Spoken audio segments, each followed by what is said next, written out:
बंधुगण कौन आपण थंडा काश एवं कफ भली समस्या पाई चिंतित अछंती कि तेबे डरिबार कौनसी आवश्यकता नाही। आज मु आपणक पाई एमिति एक घरोई उपचार नहीं आसी जहाँ आपणकर एही समस्या को सांगे सांगे दूर करदेव।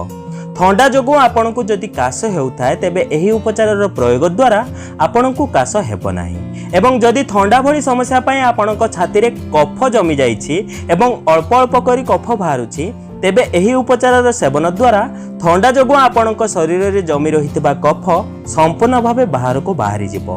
तेबे आसंतु जानिबा एही उपचार को आपण केमिति बनेबे एवं आपण एहार सेवन केमिति करिवे।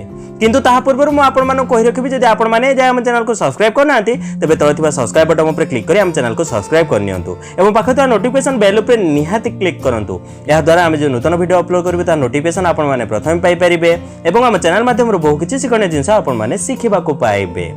बंधुगण एहाकु बनिया पाई आपणकु सर्वप्रथम सामग्री आवश्यक अदा। आपण एमिति 2 इंच लंबर गोटे छोट खंड अदा नियंतु एहाकु भलो भाबे धोई दियंतु। एबे आपण एहार रस बाहर करि नियंतु। आपण चाहिले एहाकु छेली किंबा एहाकु बाटी एहार रस बाहर करि परिबे। मु एहाकु छेली एहार रस बाहर करिबी। प्रथमे आपण एहाकु छेली नियंतु एवं आपण एहाकु चिपुडी एथुरु रस बाहर करि नियंतु। देखंतु आमको अदा रस मिलगला। द्वितीय सामग्री आमको एथिपाई आवश्यक कला लुण। कला लुण बा जहाको आमे बीट लुण मध्य कहि थाउ। मार्केट रे मिलुथुबा बीट लुणर प्रयोग न करी आपण एथिपाई एमिति कला लुण खंडर प्रयोग करंतु। यह आपण को कौनसी भी पुटुली बनिया दुकान बहुत सहजरे मिल जिवो। बंधुगण कला लुण आपण को काश को तुरंत शेष करिथाय एवं आपण को कफ को तरले बाहर करिबारे सहायता करिथाय।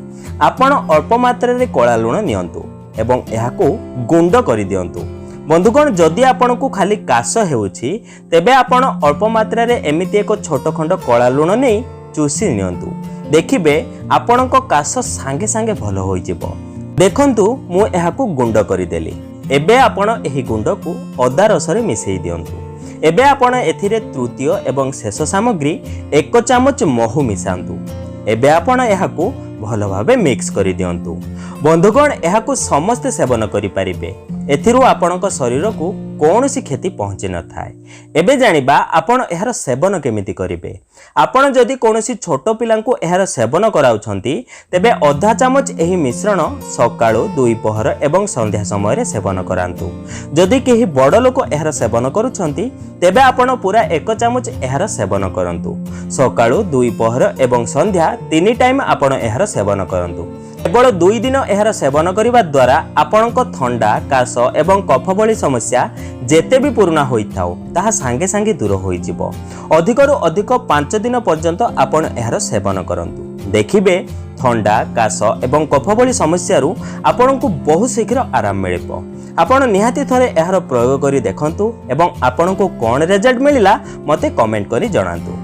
जदि वीडियो टिके भल लगी था तेज गोटे लाइक करंतु एवं एमिति प्रकार वीडियो देखा पे आम चैनल को सब्सक्राइब करंतु। तेबे बंधुगण आज एतिकी पुणी देखा नूतन सुंदर अध्याय सह धन्यवाद।